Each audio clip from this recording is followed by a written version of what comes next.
Yuval Noah Harari, Sapiens, A Brief History of Mankind, Chapter 7, Memory Overload.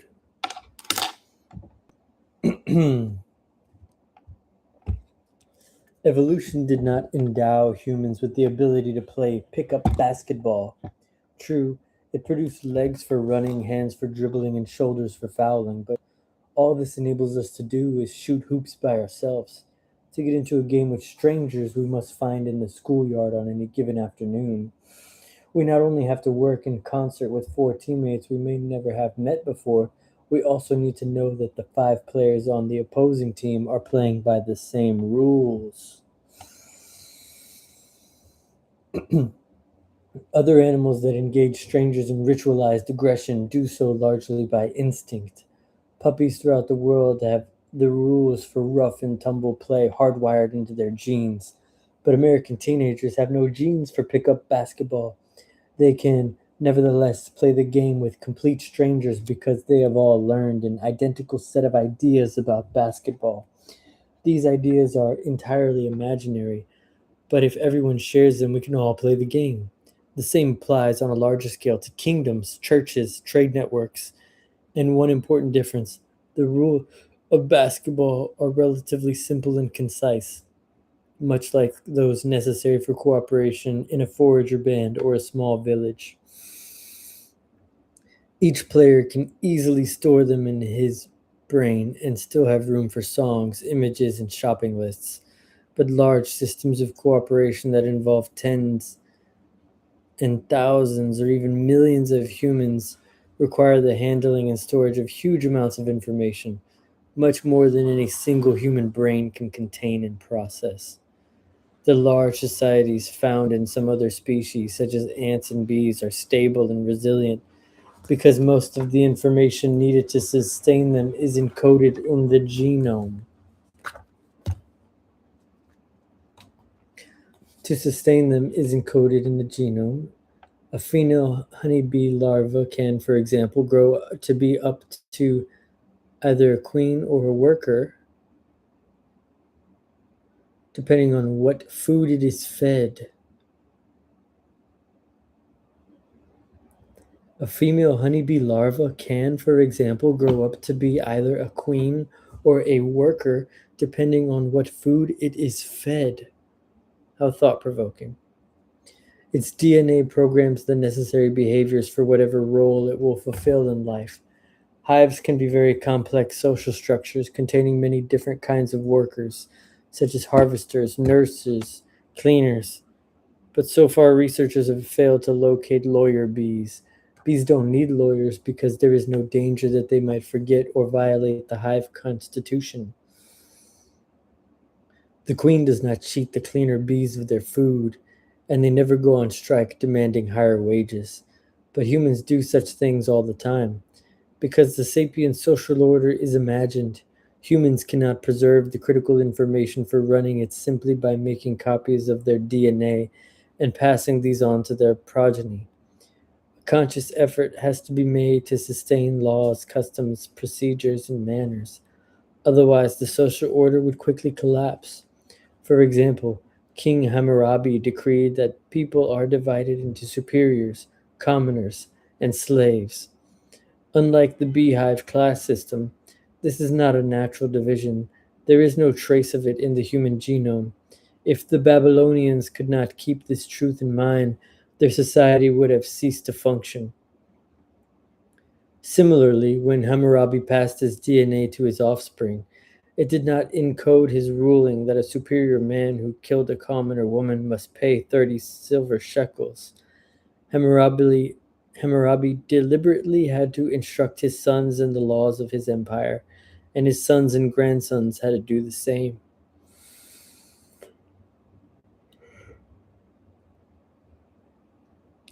Empires generate huge amounts of information. Beyond laws, empires have to keep accounts of transactions and taxes, inventories of military supplies and merchant vessels, and calendars of festivals and victories. For millions of years, people stored information in a single place, their brains. Unfortunately, the human brain is not a good storage device for empire sized databases for three main reasons. First, its capacity is limited.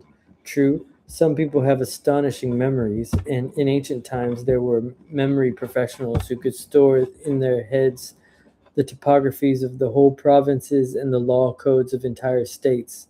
Nevertheless, there is a limit that even master mnemonists cannot transcend.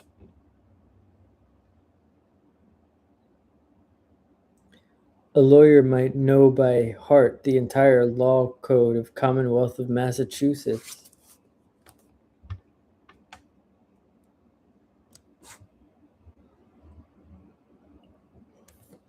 but not the details of every legal proceeding that took place in Massachusetts from the Salem witch trials onward. Secondly, humans die and their brains die with them. Any information stored in a brain will be erased in less than a century. It is, of course, possible to pass memories from one brain to another, but after a few transmissions, the information tends to get garbled or lost. Thirdly, and most importantly, the human brain has been adapted to store and process only particular types of information. In order to survive, ancient hunter gatherers had to remember the shapes, qualities, and behavior patterns of thousands of plant and animal species. They had to remember that a wrinkled yellow mushroom growing in autumn under an elm tree is most probably poisonous, whereas a similar looking mushroom growing in winter under an oak tree is a good stomach ache remedy. Hunter gatherers also had to bear in mind the opinions and relations of several dozen band members. If Lucy needed a band member's help to get John to stop harassing her, it was important for her to remember that John had fallen out last week with Mary, who would thus be a likely and enthusiastic ally. Consequently, evolutionary pressures have adapted the human brain to store immense quantities of botanical, zoological, and topographical and social information. But when particularly complex societies began to appear in wake of the agricultural revolution, a completely new type of information became vital: numbers. Foragers were never obliged to handle large amounts of mathematical data. No forager needed to remember, say, the number of fruit on each tree in the forest, so human brains did not adapt to storing and processing numbers. Yet, in order to maintain a large kingdom, mathematical data was vital. It was never enough to legislate laws and tell stories about guardian gods. One also had to collect taxes. In order to tax hundreds of thousands of people, it was imperative to collect data about people's incomes and possessions, data about payments made, data about arrears, debts, and fines, data about discounts and exemptions. This added up to millions of data bits, which had to be stored and processed. Without this capacity, the state would never know what resources it had and what further resources it could tap. Confronted with the need to memorize, recall, and handle all these numbers, most human brains overdosed or fell asleep. This mental limitation severely constrained the size and complexity of human collectives. When the amount of people and property in a particular society crossed a critical threshold, it became necessary to store and process large amounts of mathematical data. Since the human brain could not do it, the system collapsed. For thousands of years after the agricultural revolution, human social networks remained relatively small and simple. The first to overcome the problem were the ancient Sumerians who lived in southern Mesopotamia. There, a scorching sun beating upon muddy plains produced plentiful harvests and prosperous towns. As the number of inhabitants grew, so did the amount of information required to coordinate their affairs. Between the years 3500 BC and 3000 BC, some unknown Sumerian geniuses invented a system for storing and processing information outside their brains, one that was custom built to handle large amounts of mathematical data. The Sumerians thereby released their social order from the limitations of the human brain, opening the way for the appearance of cities, kingdoms, and empires. The data processing system invented by the Sumerians is called writing. Makes sense. I'm gonna drink some water.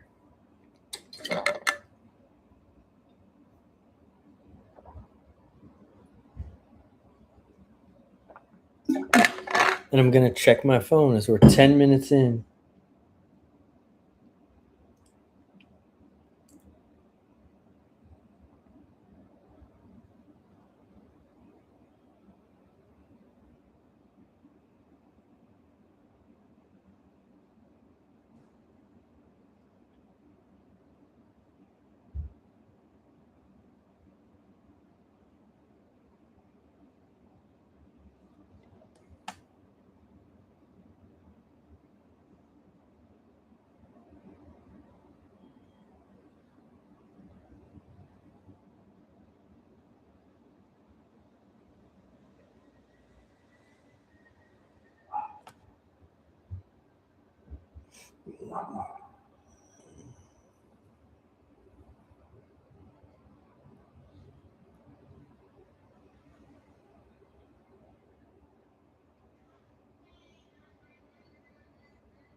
Okay.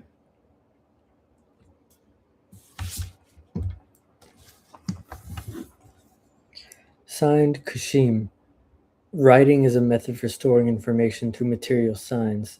The Sumerian writing system did so by combining two types of signs, which were pressed in clay tablets. One type of signs represented numbers. There were signs for 1, 10, 60, 600, 3600, and 36,000. The Sumerians used a combination of base 6 and base 10 numeral systems. Their base 6 system bestowed on us several important legacies, such as the division of the day into 24 hours and of the circle into 360 degrees. Hmm.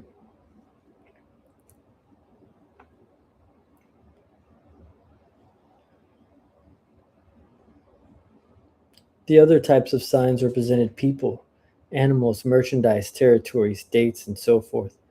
By combining both types of signs, the Sumerians were able to preserve far more data than any human brain could remember or any DNA chain could encode.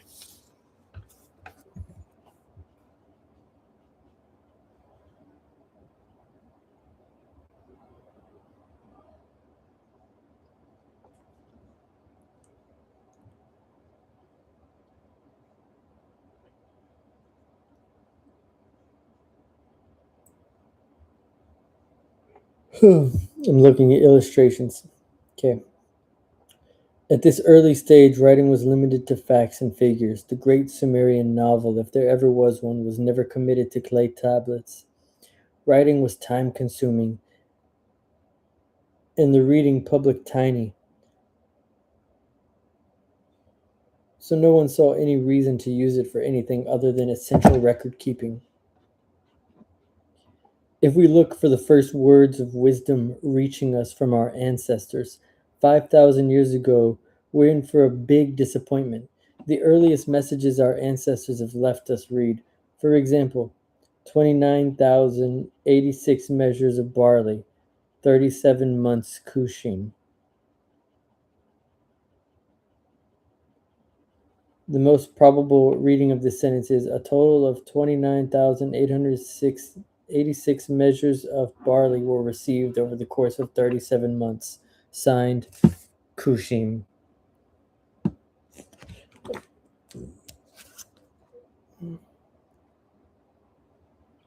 Spoken language equates to poetry. And a partial script is like a taxation system, whereas the overlap is 1 plus 1 equals 2. Partial script cannot express the entire spectrum of a spoken language, but can express things that fall outside the scope of spoken language. Partial scripts, such as the Sumerian mathematical scripts, cannot be used to write poetry, but they can keep tax accounts very efficiently.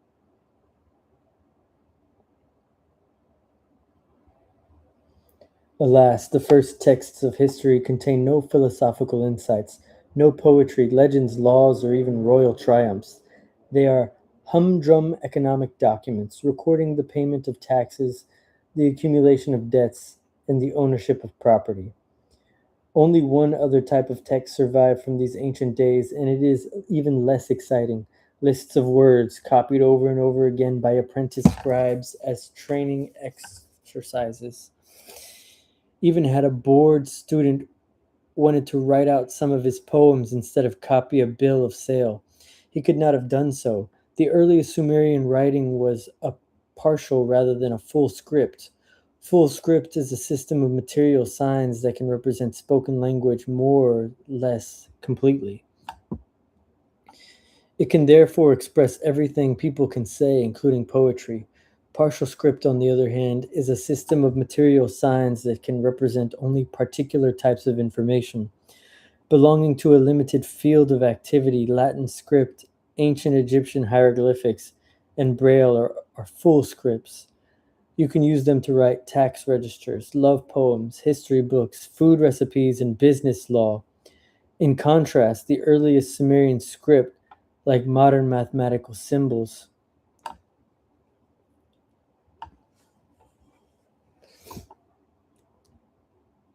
and musical notation are partial scripts. You can use mathematical script to make calculations, but you cannot use it to write love poems. It didn't disturb the Sumerians that their script was ill suited for writing poetry. They didn't invent it in order to copy spoken language, but rather to do things that spoken language failed at. There were some cultures, such as those of pre Columbian Andes, which used only partial scripts throughout their entire histories, unfazed by their script's limitations and feeling no need for full version. Andean script was very different from its Sumerian counterpart. In fact, it was so different that many people would argue it wasn't a script at all. It was not written on clay tablets or pieces of paper, rather, it was written by tying knots on colorful cords called quipus. Each quipu consisted of many cords of different colors, made of wool or cotton. On each cord, several knots were tied in different places. A single quipu could contain hundreds of cords and thousands of knots. By containing different knots on different cords with different colors, it was possible to record a large mathematical data relating to, for example, tax collection and property ownership.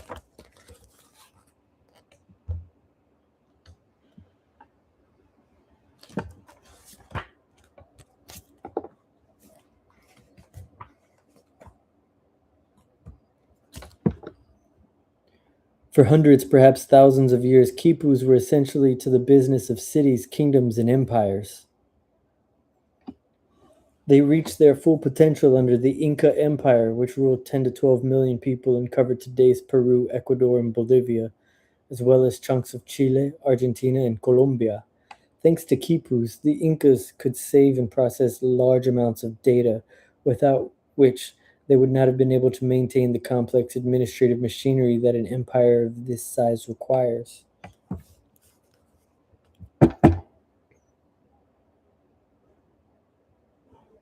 In fact, quipus were so effective and accurate that in the early years following the Spanish conquest of South America, the Spaniards themselves employed quipus in the work of administrating their new empire. The problem was that the Spaniards did not themselves know how to record and read quipus, making them dependent on local professionals. The continent's new rulers realized that this placed them in a tenuous position. The native quipu experts could easily mislead and cheat their overlords. So once Spain's dominion was more firmly established, quipus were phased out. and the new empire records were kept entirely in Latin script and numerals. Very few quipus survived the Spanish occupation, and most of those remaining are undecipherable since, unfortunately, the art of reading quipus has been lost.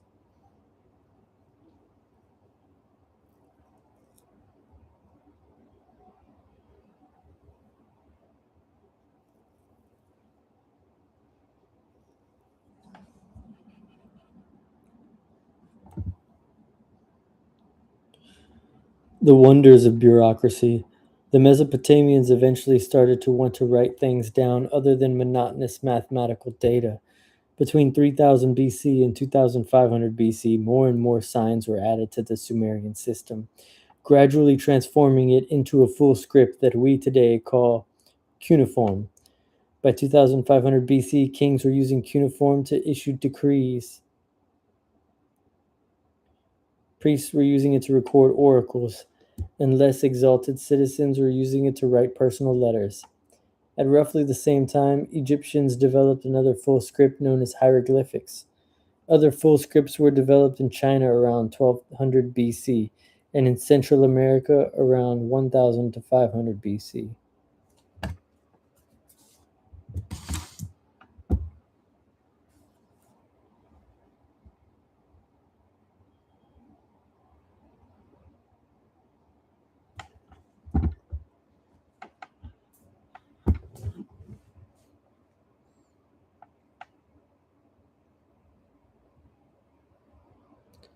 The wonders of bureaucracy. From these initial centers, full scripts spread far and wide, taking on various new forms and novel tasks. People began to write poetry, history books, romances, dramas, prophecies, and cookbooks. Yet, writing's most important task continued to be the storage of reams of mathematical data, and that task remained the prerogative of partial script. The Hebrew Bible, the Greek Iliad, the Hindu Mahabharata, the Buddhist Tipitaka all began as oral works.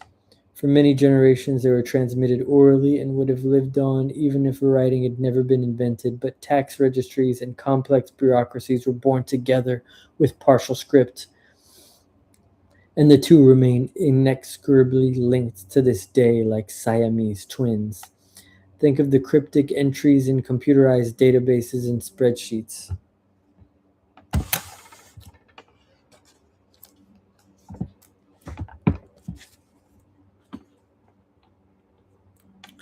As more and more things were written, and particularly as administrative archives grew to huge proportions, new problems appeared. Individuals can easily retrieve information stored in their own minds. My brain stores billions of bits of data, yet I can quickly, almost instantaneously, recall the name of Italy's capital. Billions? Hmm. Seems a little high.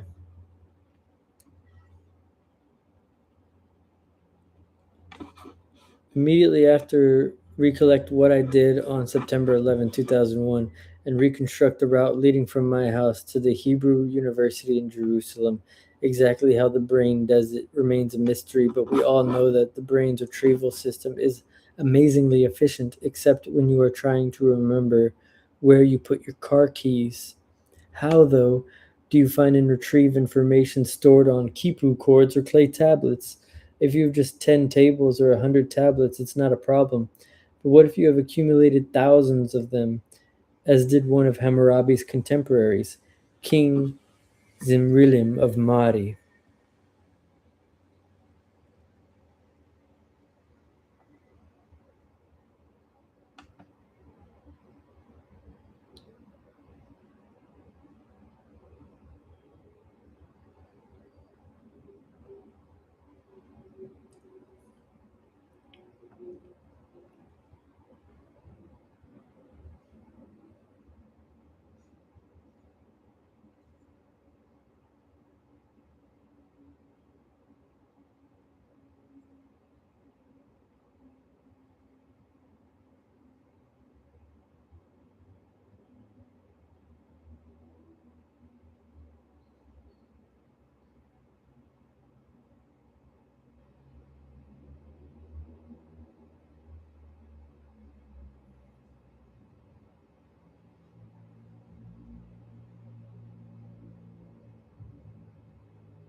Imagine for a moment that it's 1776 BC.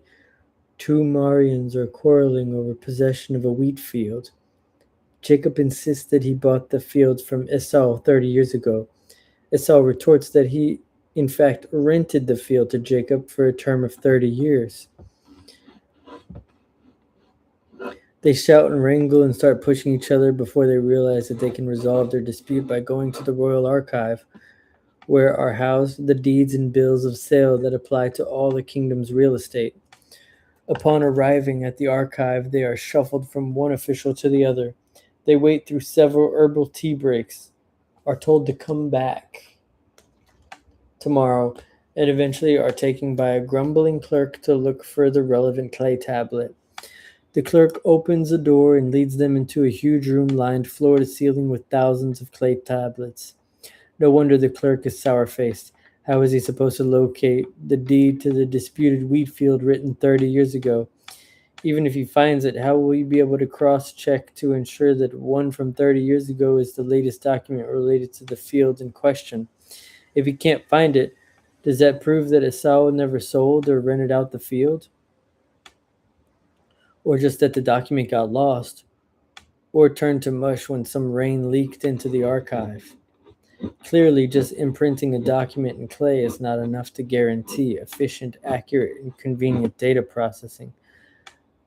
That requires methods of organization like catalogs, methods of reproduction like photocopy machines, methods of rapid and accurate retrieval like computer algorithms, and pedantic but hopefully cheerful librarians who know how to use these tools. Inventing such methods proved to be far more difficult than inventing writing. Many writing systems developed independently in cultures distant in time and place from each other. Every decade, archaeologists discover another few forgotten scripts. Some of them might prove to be even older than Sumerian scratches in clay, but most of them remain curiosities because those who invented them failed to invent efficient ways of cataloging and retrieving data. What set apart Sumer, as well as Pharaonic Egypt, ancient China, and the Inca Empire, is that these cultures developed good techniques of archiving, cataloging, and retrieving written records. They obviously had no computers or photocopying machines, but they did have catalogs. And far more importantly, they did create special schools in which professional scribes, clerks, librarians, and accountants were rigorously trained in the secrets of data processing. A writing exercise from a school in ancient Mesopotamia discovered by modern archaeologists gives us a glimpse into the lives of these students some 4,000 years ago. I went in and sat down. My teacher read my tablet. He said, "There's something missing," and he canned me. One of the people in charge said, "Why did you open your mouth without my permission?" And he canned me. The one in charge of rules said, "Why did you get up without my permission?" And he canned me. The gatekeeper said, "Why are you going out with my permission?" And he canned me. The keeper of the beer jug said, "Why did you get some without my permission?" And he canned me. The Sumerian teacher said, "Why did you speak Akkadian?" And he canned me. My teacher said, "Your handwriting is no good," and he canned me.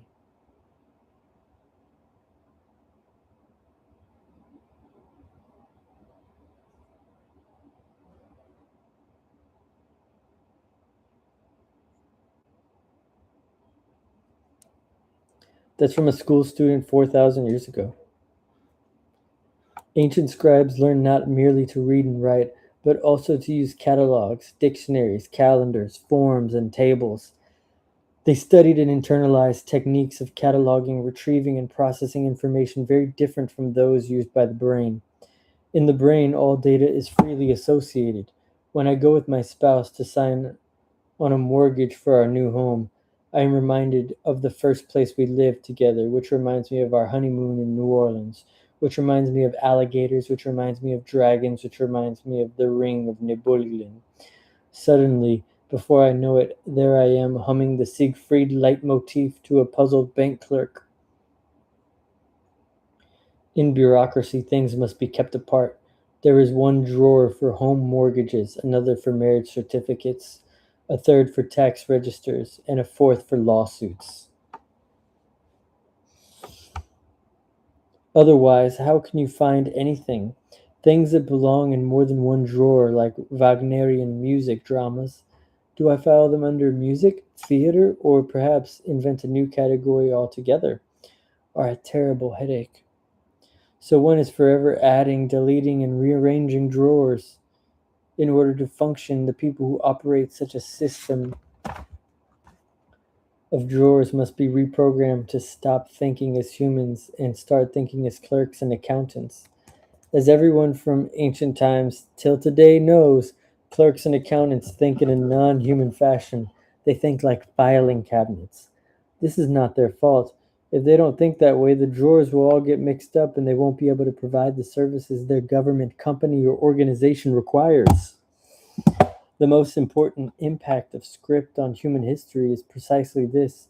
It has gradually changed the way humans think and view the world. Free association and holistic thought has given way to compartmentalization and bureaucracy. The language of numbers. As centuries passed, bureaucratic methods of data processing grew ever more different from the way humans naturally think. And ever more important, a critical step was made sometime before the ninth century AD, when a new partial script was invented, one that could store and process mathematical data with unprecedented efficiency. This partial script was composed of 10 signs representing the numbers from 0 to 9.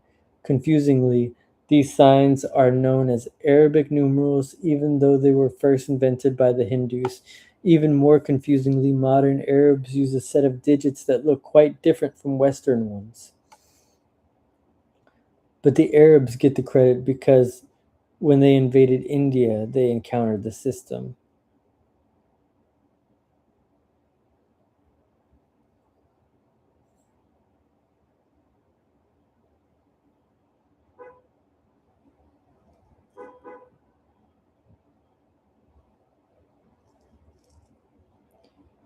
When several other signs were later added to the Arab numerals, such as the signs for addition, subtraction, and multiplication, the basis of modern mathematical notation came into being.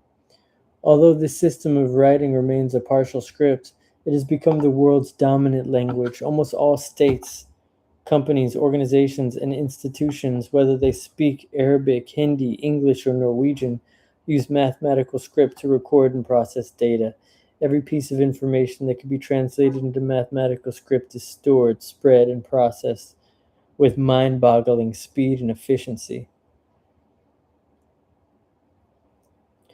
An equation for calculating the acceleration of mass, or I, under the influence of gravity according to the theory of relativity. When most laypeople see the complex equation, they freeze. Like a deer caught in the headlights of a speeding vehicle, the reaction is quite natural and does not betray a lack of intelligence or curiosity.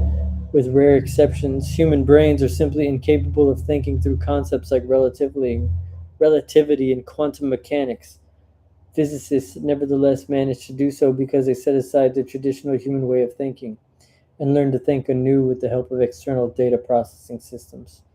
Crucial parts of their thought process take place not in the head but inside computers or on classroom blackboards.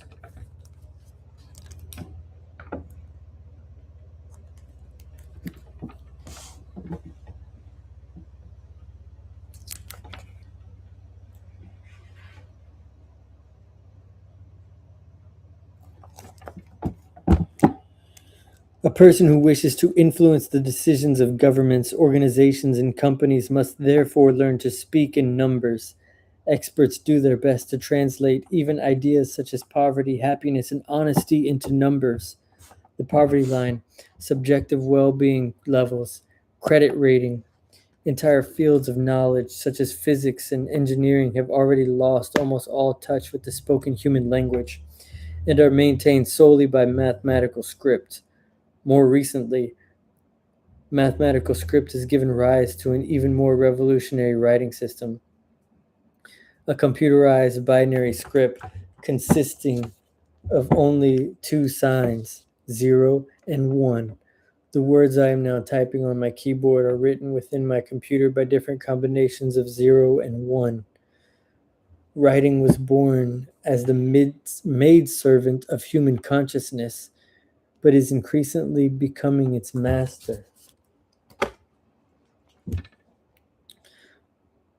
Our computers have trouble understanding how Homo sapiens talks, feels, and dreams, so we are teaching Homo sapiens to talk, feel, and dream in the language of numbers, which can be understood by computers.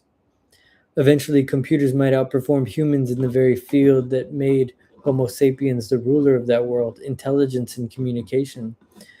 The process that began in the Euphrates Valley 5,000 years ago when Sumerian geeks outsourced data processing from the human brain to a clay tablet would culminate in Silicon Valley with their victory of the tablet. Humans might still be around, but they would no longer be able to make sense of the world. The new ruler of the world would be a long line of zeros and ones.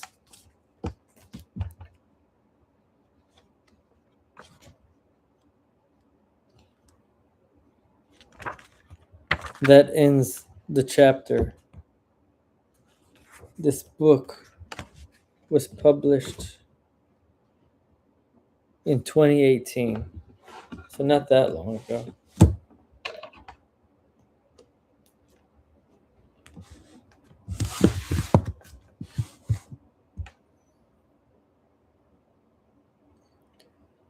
So far, this book has been more dry than most books. I mean, it is essentially just a history book written by a historian. But it begs the question, why do so many prominent people recommend reading this book? Maybe because it kind of undermines certain aspects of society that they want undermined. I don't know. Thank you for your time.